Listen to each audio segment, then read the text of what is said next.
Hello, guys. Someone has sent me this today. I'm doing this something new here for my phone. I just want to see how it turns out. Um, I don't know how it's going to turn out on the screen of YouTube, but we're going to try it out nonetheless. Supreme Court will decide whether police can enter a home to seize guns without a warrant.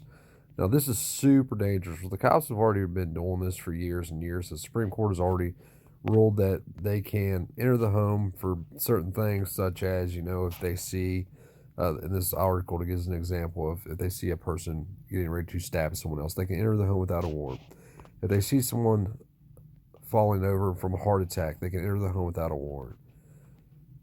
It goes on to talk about this, and it also talks about past cases that the Supreme Court has ruled on about this. What we're going to lead to eventually is that, especially with everything going on today, is that they can enter your home no matter what.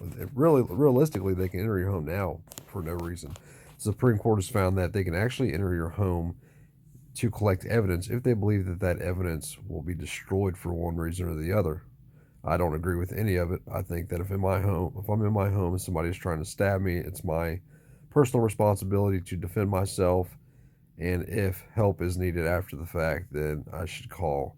What if you're in your home doing I know it sounds far fetched, but we just seen somebody this week play a prank on somebody and get killed. What if you are doing a skit for a college class in your home and there's a murder scene and a cop happens to be walking by on the street and sees a man holding a knife up to somebody else and they're just playing a skit?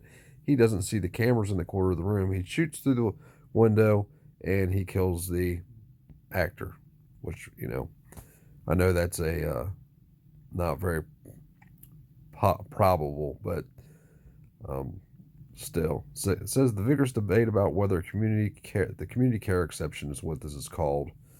When I'm sorry, I get skipped over a part. They give an example of there was guns in a trunk of a car. The trunk was in the police. Um, the police had possession of the car, but they wanted to get the guns out of the car. Just in case somebody broke into the car at the impound lot, and that's called the community care. It's when the police do something in care of the community to make sure that the community is safer, of course. It's always about safety. This says the vigorous debate about whether a community care exception can apply to searches of a person's home as well as their cars. Vehicles have always been had less than vehicles have always had less Fourth Amendment protection than homes, which are considered a person's most private sphere.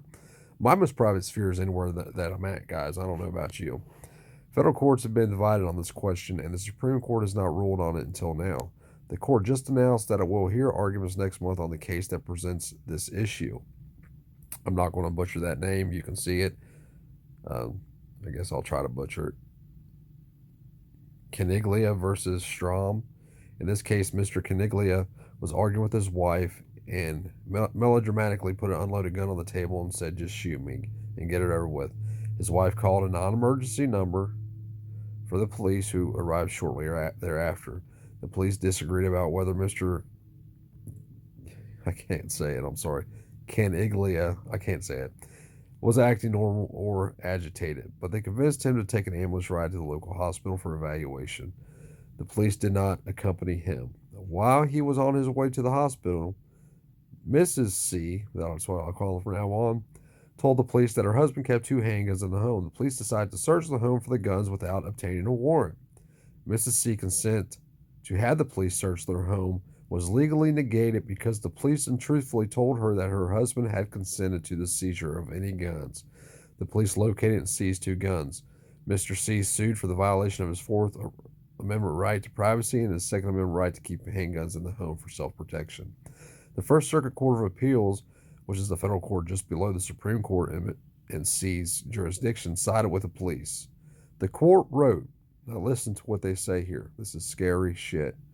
At its core, the community caretaking doctrine is designed to give police elbow room to take appropriate action when unforeseen circumstances present some transient hazard that requires immediate attention. Understanding the core purpose of the doctrine leads inexplicably to the conclusion that it should not be limited to the motor vehicle context.